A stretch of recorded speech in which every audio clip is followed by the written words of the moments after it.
నమస్తే డాక్టర్ జంధ్యాల శాస్త్రి గారు. గురువుగారు, నవగ్రహ దేవతల వల్ల కలిగే నష్టాలు కష్టాలు ఎలా ఉంటాయి గురువుగారు?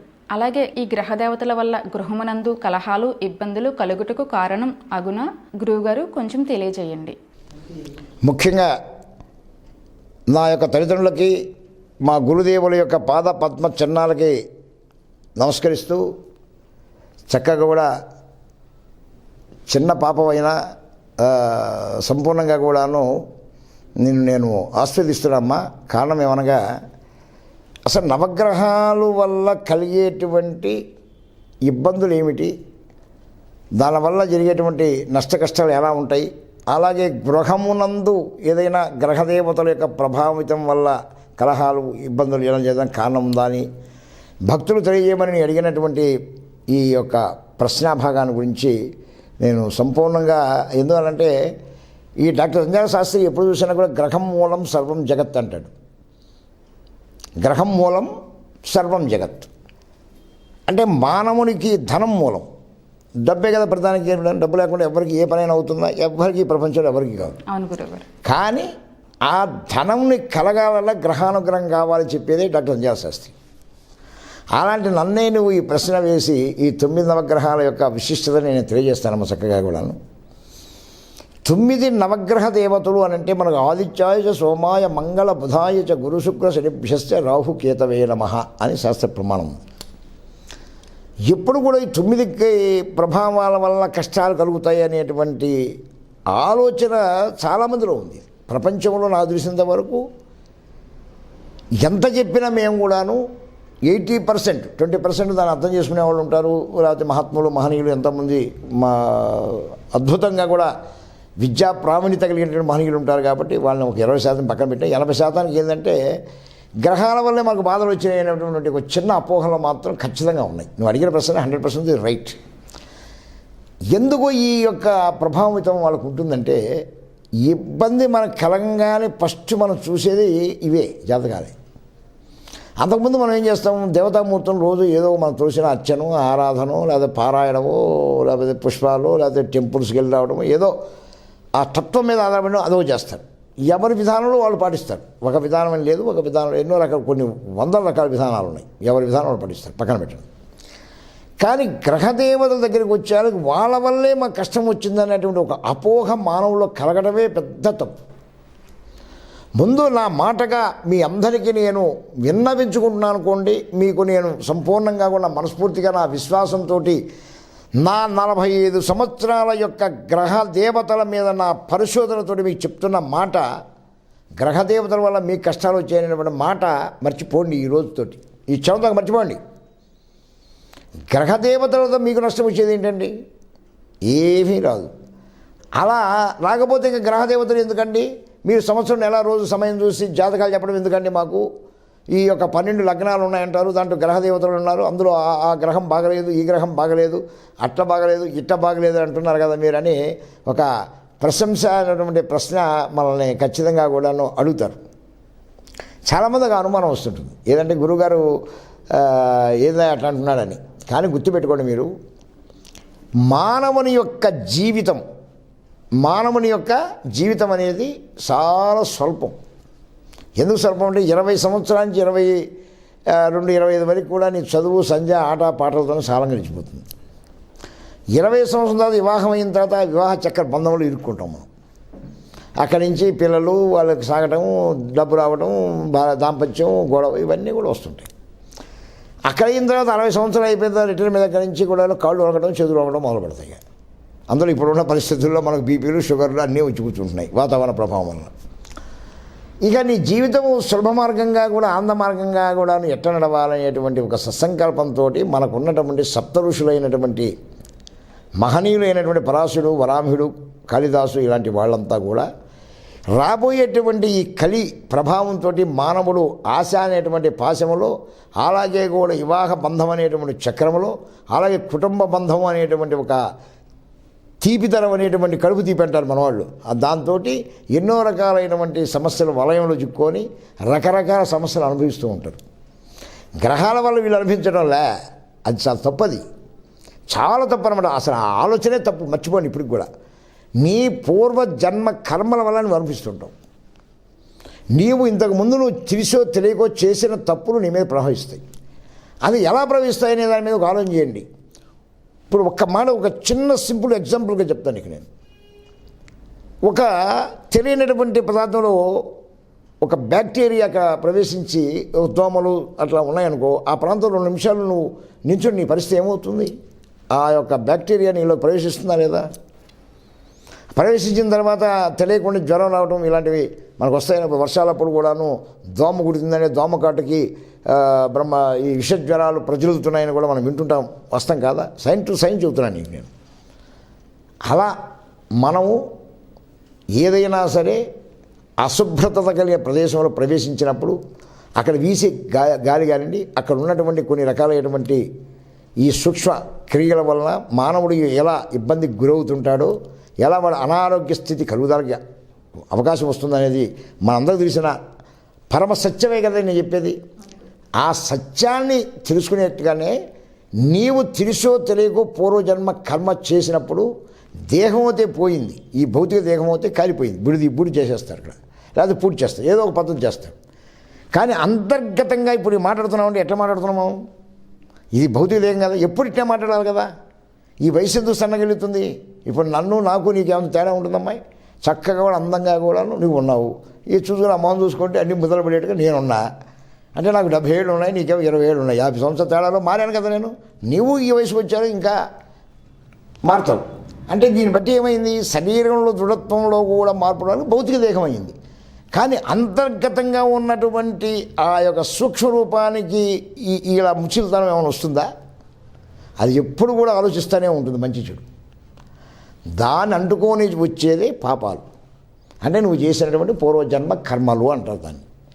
ఆ కర్మల్ని వచ్చినప్పుడు నీకు కుటుంబంలో వివాహం కానివ్వండి, వ్యాపారం కానివ్వండి, వ్యవసాయం కానివ్వండి, ఆర్థికంగా కానివ్వండి, మానసికంగా కానివ్వండి, సాంఘికంగా కానివ్వండి, విద్య వల్ల కానివ్వండి, ఉద్యోగం వల్ల కానివ్వండి, లేకపోతే సంతానం వల్ల కానివ్వండి, సౌభాగ్యం విషయాల్లో కానివ్వండి, విదేశీయానం అనండి, కళారంగం అనుకోండి, రియల్ ఎస్టేట్ అనుకో, బంగారు వ్యాపారం అనుకో, వెండి వ్యాపారం అనుకో, 108 రకాల వ్యాపారాలు ఉంటాయి. ఒకటే నేను ఏం చదివేది కాదు చదువు.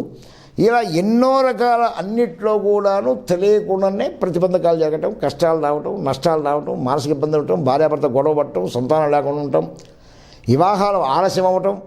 ఈయన మధ్య కొత్తదో ప్రేరణ కొత్తది తింటున్నా కదమ్మా. ఏంటంటే నా తల్లిదండ్రులు ఎప్పుడు నేను మాట్లాడలేదు, కానీ ఈ సమయంలో మాట్లాడక తప్పడం లేదు నాకు. ఏదంటే చక్కగా ఎక్కువగా కూడాను ప్రేమ, ఈ కొత్త అర్థం కూడా వచ్చేసింది ఇప్పుడు మధ్య. ప్రేమించుకోవడం తప్పని అనండి, ప్రేమ చాలా గొప్పది. నేను ఎప్పుడు కూడా దాన్ని 100% నేను దానికి మద్దతు ఇస్తాను నేను.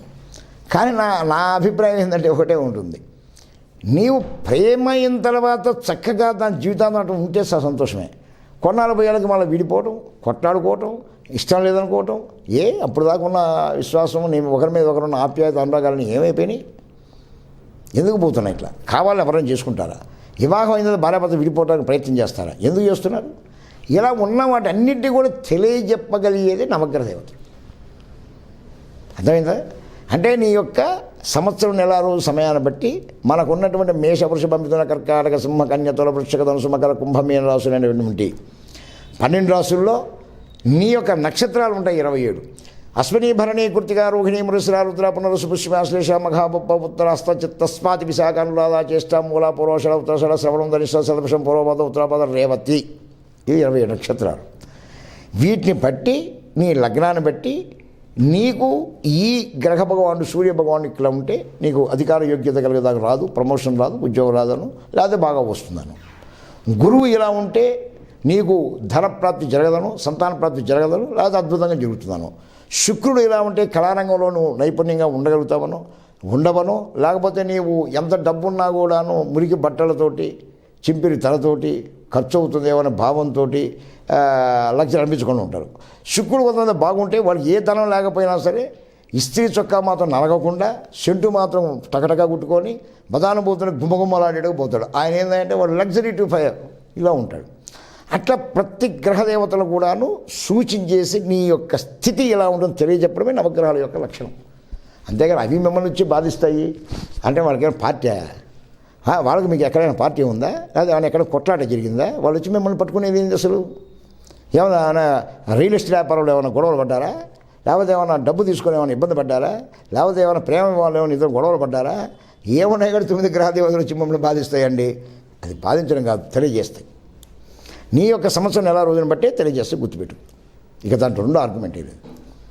అలాగే నువ్వు అడిగిన రెండో మాట, ఈ 9 నవగ్రహ దేవతలు గృహస్థితిలో ఏమైనా ఇబ్బంది వస్తుందా అని ఒక మాట అడిగావు. 100% కరెక్ట్ పాయింట్ అది. ఏంటంటే గృహానికి 8 దిక్కులు, సెంటర్ పాయింట్ 9. గుర్తుపెట్టుకో. గృహానికి 8 దిక్కులు ఉంటాయి. తూర్పు, ఆగ్నేయం, దక్షిణం, నైరుతి, పశ్చిమం, అలాగే కూడా వాయవ్యం, ఉత్తరం, ఈశాన్యం. వీటన్నిటి కలిపి సెంటర్ పాయింట్ ఉంటుంది. నవగ్రహాలు కూడా అదే ఆ రకంగానే ఉంటాయి. నవగ్రహాలు కూడా మండపం అని నవగ్రహ మండపం ఉంటుంది. ప్రతి దేవాలయంలో కూడా చూడండి, సెంటర్లో సూర్యుడు ఉంటాడు, ముందు పక్క శుక్రుడు ఉంటాడు, ఆయన ఎనపక్క చక్కగా కూడాను శని భగవానుడు ఉంటాడు. అలాగే కూడా దక్షిణముఖం చూస్తూ ఒకరేమో నైరుతిలో ఒకరు వాయువులో రాహుకేతులు ఉంటారు. అలాగే ఉత్తరముఖం చూస్తూ గురువు ఉంటాడు, ఈశాన్యంలో బుధుడు ఉంటాడు, అలాగే చంద్రుడు ఉంటాడు, అలాగే కూడా ఆగ్నేయంగా దిగ్భాగంగా కూడా కుజభగవానుడు ఉంటాడు. అది ఎలా ఉంటుందో అలానే గృహంలో. అందుకని ఆగ్నేయ దిగ్భాగే అని చెప్పినప్పుడే మన ఇంటికి వంట రూమ్ కూడా ఎక్కడ పెడతాం? ఆగ్నేయంలో పెట్టుకుంటాం. అది కుజుడు పరిపాలన చేస్తాడు.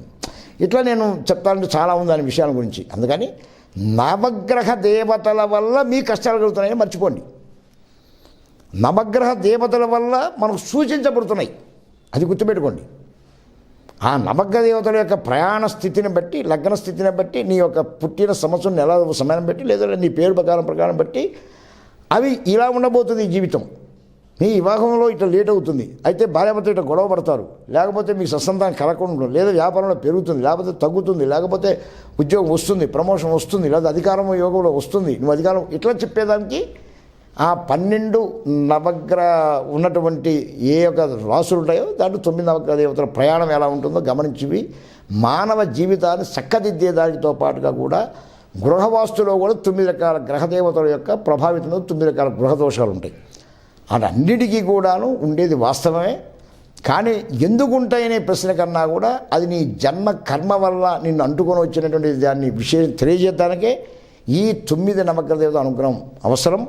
దాన్ని తెలుసుకొని ఎవరైతే మెలుగుతారో వాళ్ళకే శుభం జరుగుతుంది తప్ప వాళ్ళు పట్టారు పీడించారని వాళ్ళ కనుక మీరు దూషించారనుకో మీ కత్తెర పడిపోదు టక్క అంతే కదమ్మా. ఇప్పుడు గౌరవప్రదంగా నేను రమాదేవి అని అంటే గురుగారు నమస్కారం ఉంటావు. రమ అన్నా కూడా నువ్వు ఏమనవు, ఏమంటే పెద్ద ఆయన కాబట్టి రమ అన్నారు, నా గురుగారు మా పెద్ద ఆయన అనే ఉద్దేశంతో నమస్కారం ఉంటావు. అందరూ బాగుంది. ఏ అమ్మాయి అన్నా మర్యాదగానే నమస్కారం ఉంటావు. ఏం పిల్ల, ఏం బాగున్నావా, ఏదో ఎరంగున్నావే అన్నా అనుకో, ఏం చేస్తావు? గురువుగారు give respect and take respect, పెద్దవారు మీరు గౌరవిస్తున్నాను, అంతకని ఎక్కువ మాట్లాడవాకండి అంటారు. అంతకనంగా దాటాను అనుకోండి నేను కొంచెం అత్యవరకు ఎక్కువ ఉంటుంది. అట్లనే గ్రహదేవతలను ఎవరు కూడాను పొరపాటు కూడా అలా నిందించడం, వాళ్ళ కష్టాలు ఉంచేది భ్రమ అవుతుంది. తెలుసుకుంటారు నా తల్లిదండ్రులందరూ డాక్టర్ రంజాల శాస్త్రి చెప్తున్న మాట వాస్తవం అవాస్తవం మీరే గ్రహించండి. ఇదే గ్రహం మూలం సర్వం జగత్ అని డాక్టర్ రంజాలు చెప్పేది. విశ్వాసంతో ప్రయత్నించండి, ఆశయంతో ముందుకెళ్ళండి. ఒక్క నిమిషం ఆలోచించండి, నేను చెప్పిన దాంట్లో వాస్తవం అవాస్తవం ఒక్క నిమిషం ఆలోచించండి. వాటికి మీకున్న విరోధం ఏంటో ఒక తరం ఆలోచించండి. కాదు, భవిష్యత్తు ఎలా తెలియజేయడమే దానికి ఉన్న లక్ష్యంగా గుర్తిస్తారని నేను మనస్ఫూర్తి గురించు. గృహవాస్తు దోషానికి కూడా ఎలా ఉందో తర్వాత అన్ని విషయాలు మీకు తెలియజేస్తాను. ఏమ్మా నీ సందేహం తీరినట్టే కదా, ఇంకేమైనా అడగాలంటే నన్ను అడుగుతండి. గురువుగారు, మీ బ్రహ్మత్వం ఈ నవగ్రహ దేవతల అనుగ్రహం కలగాలంటే ఎలాంటి పూజలు జరపాలి? చక్కగా అమ్మ, ఈ నవగ్రహ దేవతలు 9 నవగ్రహ దేవతలు కూడా ఒక పద్ధతి ఉంది. మనం ఈ లగ్నాన్ని చూస్తాం కదా, మనం అంటే పుట్టే సంవత్సరం నెలలో సమయం చూసినప్పుడు ఏ గ్రహ భగవానుడి యొక్క అనుగ్రహం కావాలో మనం దాంట్లో మనకు తెలుస్తుంది. ఆయన యొక్క అనుగ్రహం కోసం ప్రత్యేకమైనటువంటి వేదమంత్రం ఉంటుంది, అలాగే పురాణోక్త మంత్రం ఉంటుంది. ఈ మంత్రాన్ని మనం చక్కగా కూడా ఎవరైతే మనకు ఉంటారో వారి యొక్క గోత్ర నామ నక్షత్రాలతోటి ఆన్లైన్ ద్వారా కానివ్వండి, లేదా అవకాశం ఉంటే ఇప్పుడు కరోనా ప్రభావంతో ఆన్లైన్ ఉంటాం, వచ్చేటప్పుడు అవకాశం ఉన్నప్పుడు చక్కగా కూడా జపము, తర్పణము, హోమంతో పాటుగా కూడా ఈ 9 నవగ్రహాలకు ప్రత్యేక పూజలు ఉన్నాయి. అంటే ఎన్నో రకాల పూజలు ఉంటాయి. అన్యావర్తనందకర పూజని, ధాత్రికనంద పూజని, సౌమిత్రినందకర పూజని, సౌభాగ్యత్యాప పూజని, ఇట్లా రకరకాలైనటువంటి పూజలు ఉంటాయన్నమాట. వీటికి జపసంఖ్య అని కూడా ఉంటుంది.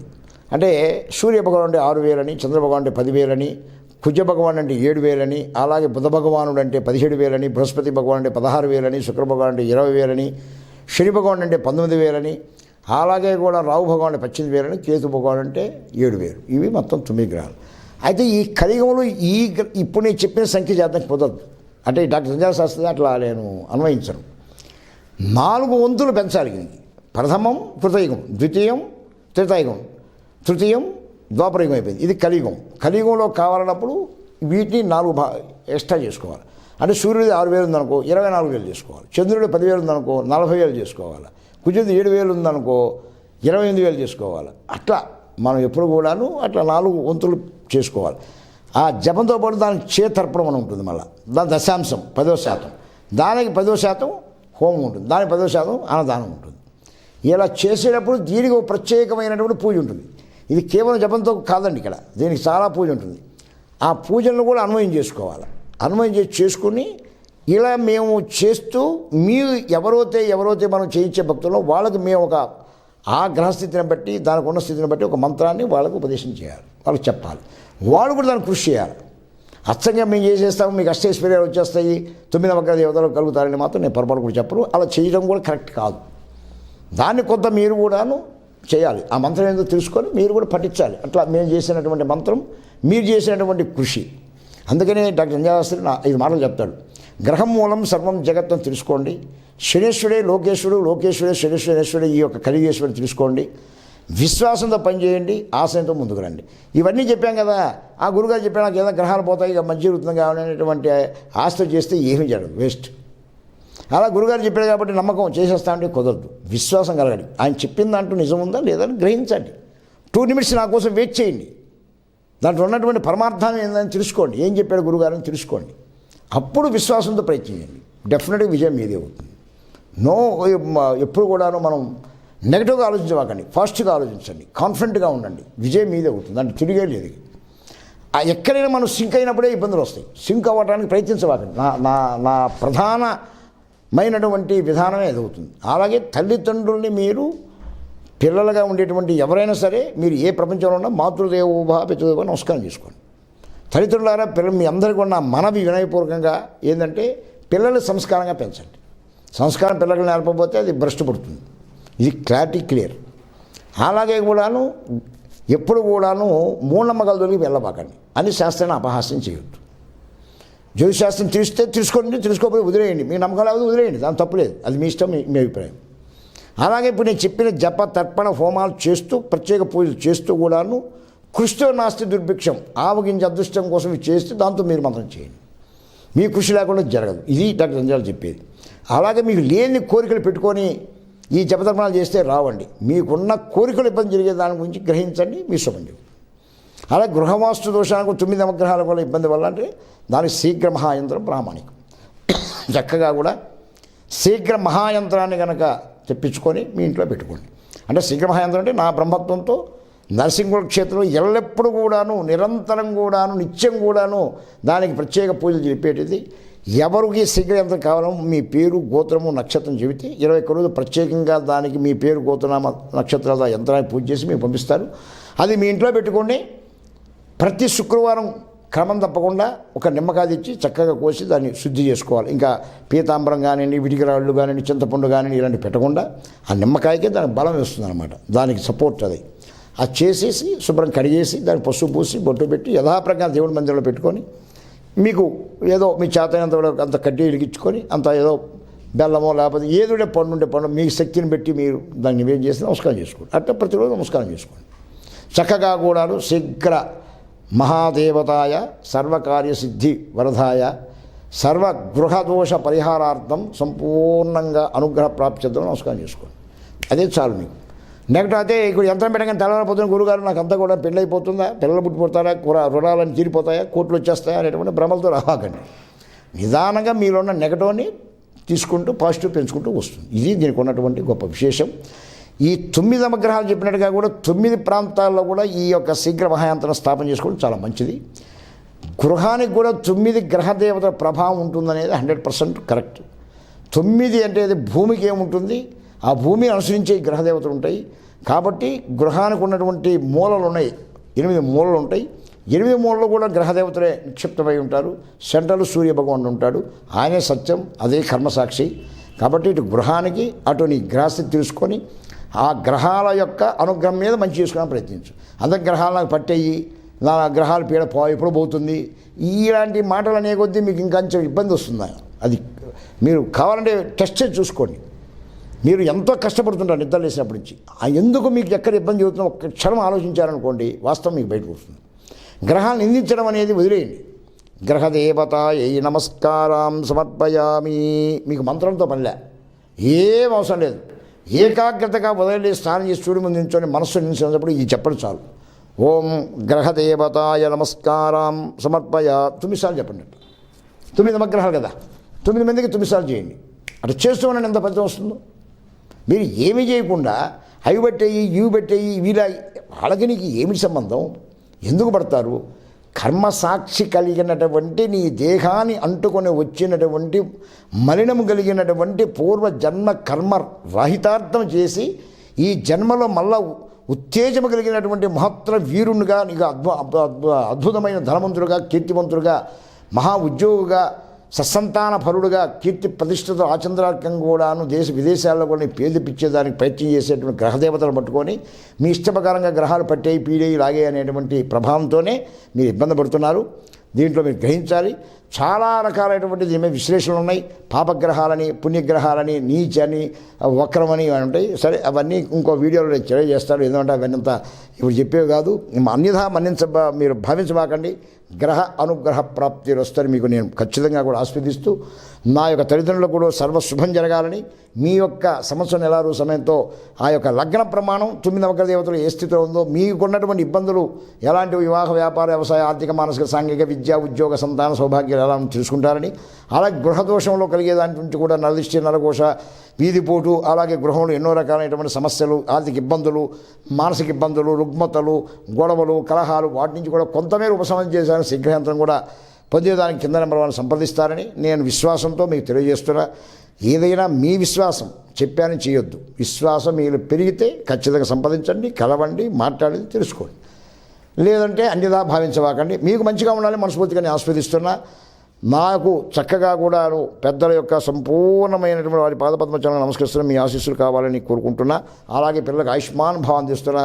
నమస్కారం. సర్వులకు కూడా శుభం శుభం శుభం తల్లి. నమస్తే గురుగారు.